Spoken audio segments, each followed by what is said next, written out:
Imagine this. You possess more oil than Saudi Arabia, yet your people scavenge for food in garbage piles. You sit atop the world's largest gold mine, yet your currency is cheaper than toilet paper. You control wealth sufficient to make every citizen a millionaire, yet 94% of the population lives in extreme poverty. This isn't science fiction. This is the reality of Venezuela. And the events of January 3, 2026 will forever rewrite the ending of this tragedy. January 3, 2026, 4:21 a.m. Eastern Time. Trump is in the Mar-a-Lago war room, watching a history-altering military operation in real time.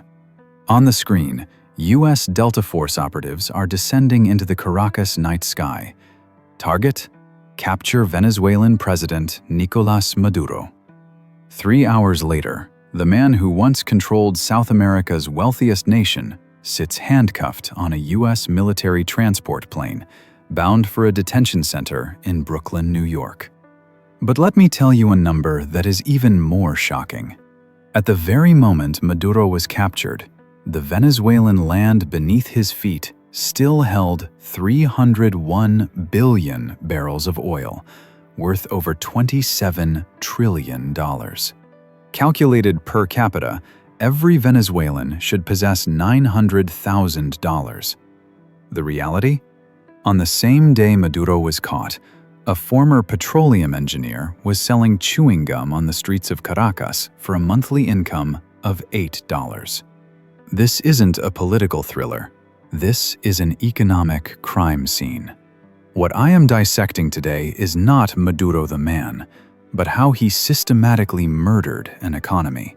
Because the handcuffs binding him were actually forged starting 10 years ago. Forging them were 7 deadly economic sins. To understand why Maduro would be dragged out of the presidential palace by Delta Force, we must first understand what he inherited and how he destroyed it step by step.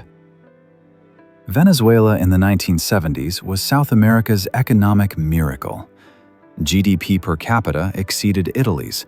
The middle class made up 60% of the population, and it boasted the region's most advanced industrial and education systems. Although oil was the main revenue source, Venezuela also had steel, automobiles, agriculture, and financial services. Economic diversification made it a regional powerhouse. But the oil crisis of the late 1970s changed the rules of the game. Oil prices skyrocketed from $3 to $35 per barrel, and the Venezuelan government suddenly became filthy rich. Daily revenue leaped from $5 million to $50 million. This is the start of what economists call the resource curse. Imagine you won the lottery and huge checks arrived every week. Soon, you stop working, stop striving, and stop learning new skills. Why work hard growing vegetables when you can buy the world's best food? The Venezuelan government committed the first sin: pride. They believed oil allowed them to transcend economic laws. The Netherlands experienced a similar situation in the 1960s. After discovering North Sea gas, the Dutch currency appreciated and manufacturing competitiveness declined. Economists call this Dutch disease.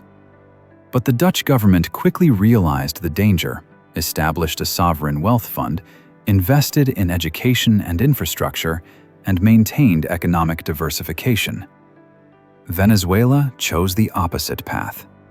The government began importing frantically. From toothpaste to airplanes, everything was bought from abroad. Local agriculture shrank, manufacturing closed down, and university professors switched careers to become importers. By the late 1990s, the Venezuelan economy had turned into a dangerous, one-legged giant. Oil revenue accounted for 95% of government income and 96% of export earnings. The entire nation's fate was wagered on a single commodity. The cost of the first sin? When oil prices plummeted multiple times in the 1980s and 90s, the entire economy, like a giant with a broken leg, collapsed instantly. But this was only the beginning. In December 2003, an event occurred in Venezuela comparable to a failed heart transplant in economic history. 18,000 engineers, geologists, and technical experts from the state-owned oil company PDVSA went on strike. Their demands were reasonable: stop political interference, increase technical investment, and let professionals manage professional matters. The Chavez government's reaction? Firing all the strikers overnight. Let me explain the insanity of this decision using medical terminology. The oil industry is the heart of the Venezuelan economy. You can't replace a cardiologist with a political loyalist just because you dislike their political views. But that is exactly what Chavez did. 18,000 oil experts were replaced by party members, military officers, and revolutionary cadres. What did their resumes say? Excellent revolutionary theory, firm political stance. But do they know how to extract oil in high-pressure, high-temperature environments 15,000 feet underground? Numbers don't lie. In 2003, PDVSA produced 3.2 million barrels per day. By 2023, it fell to 800,000 barrels. That is a 75% drop, equivalent to a heart patient's pulse dropping from 72 beats per minute to 18. In medicine, we call this heart failure. Even more fatal was that PDVSA turned from an oil company into a political ATM. Need money for elections? Take $300 million from PDVSA. Need funds to build a Chavez statue?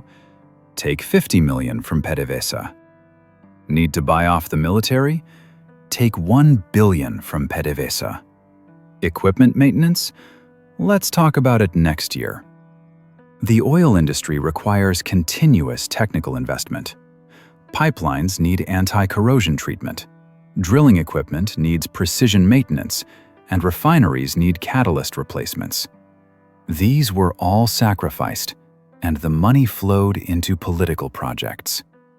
The result was catastrophic. Pipelines began to leak, refineries exploded frequently, and the scrap rate of oil wells hit a record high. In 2019, the country with the world's richest oil reserves began importing gasoline. This is like the world's largest farm starting to import bread. The cost of the second sin: economic heart failure. When your main source of income drops by 75%, everything else begins to die. In 2007, when Maduro was still foreign minister, the government did something marked as an absolute taboo in economics textbooks: comprehensive price controls. Price controls sound very humane. Milk is too expensive? Mandate a maximum of $2 per liter. Bread is too expensive. Maximum $1 per kilogram. But prices are not just numbers. Prices are the nervous system of the market. Destroying price signals is cutting off the economy's nervous system. Let me give you a specific example. In 2008, the government mandated the maximum price for chicken at 3.5 bolivars per kilogram. But what was the production cost? Feed, 2.8 bolivars.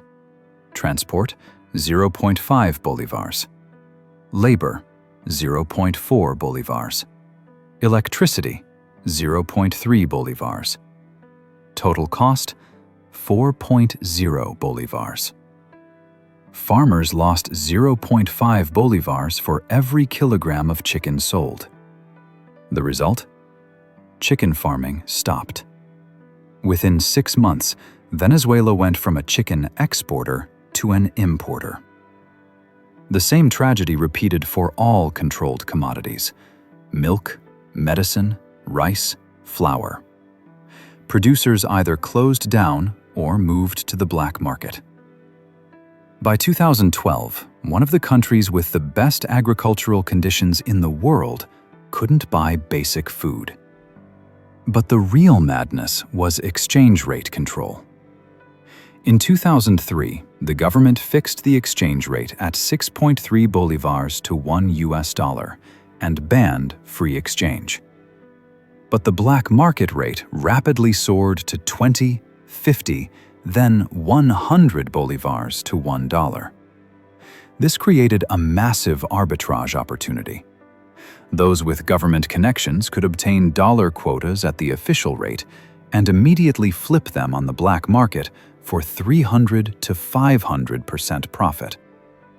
The political elite got rich overnight through currency arbitrage, while ordinary businesses couldn't obtain the foreign exchange needed for production.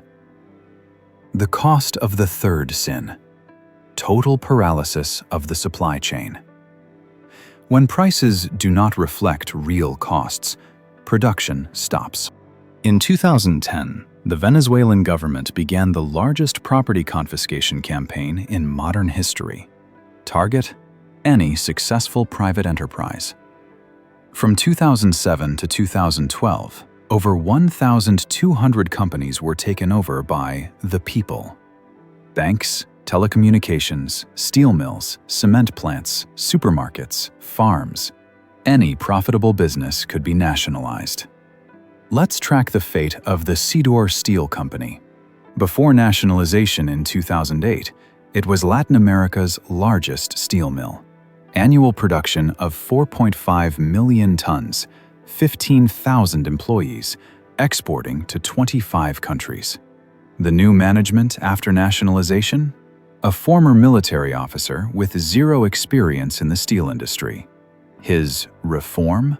Hiring 800 party members as people's supervisors, with salaries higher than skilled workers. The result? By 2018, production fell by 89%.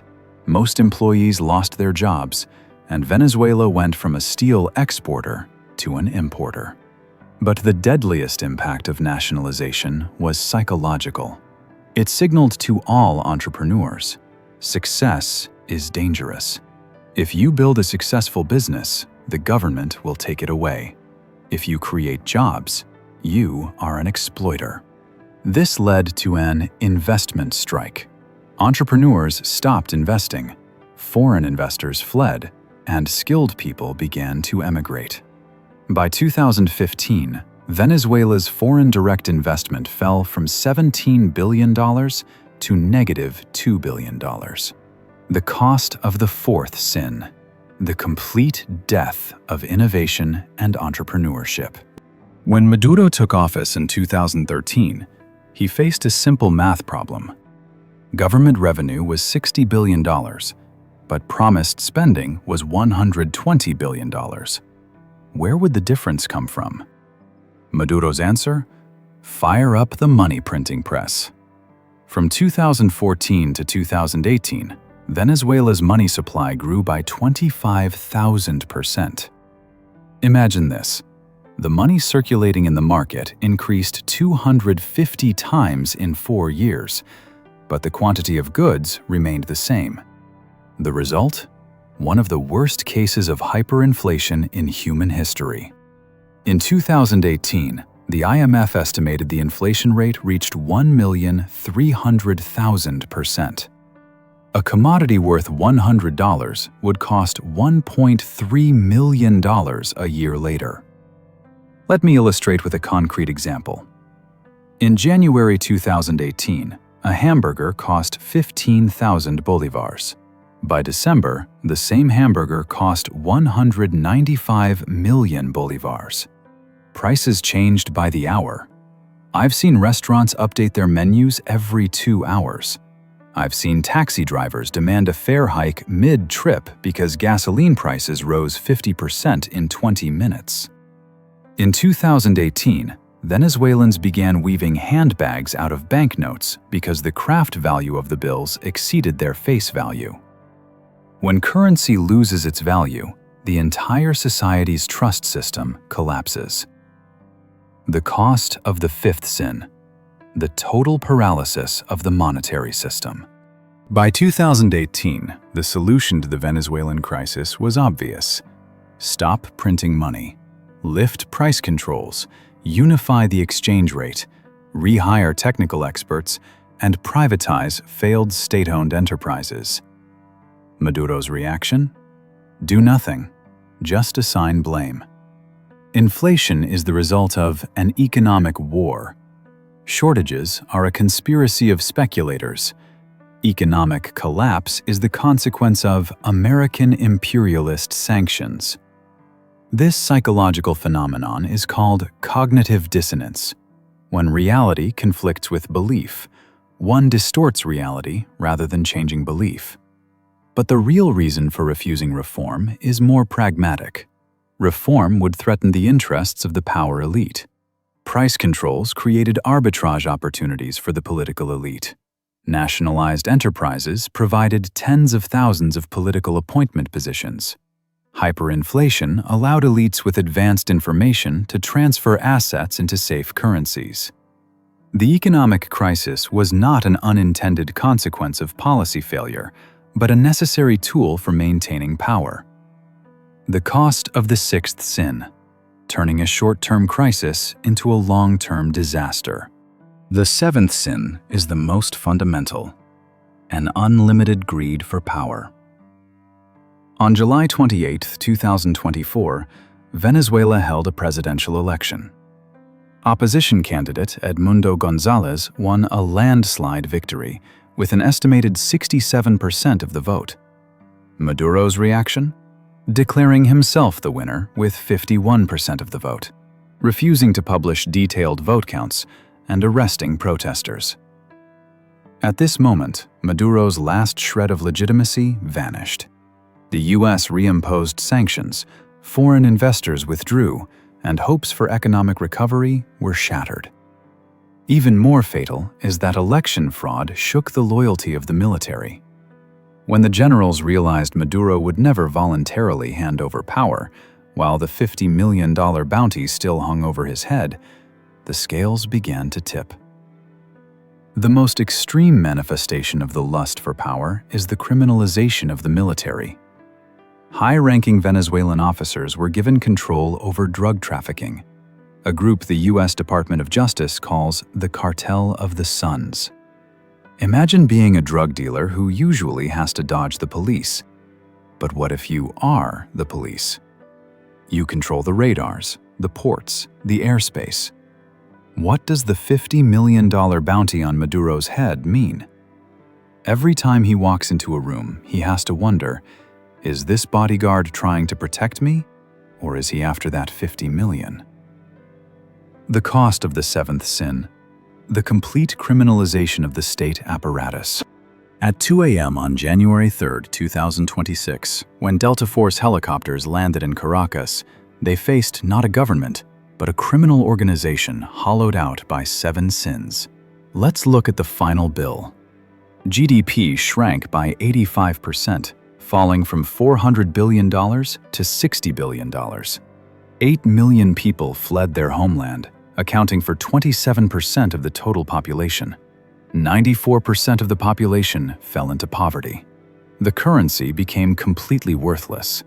These aren't just numbers, but the living tragedy of 30 million people.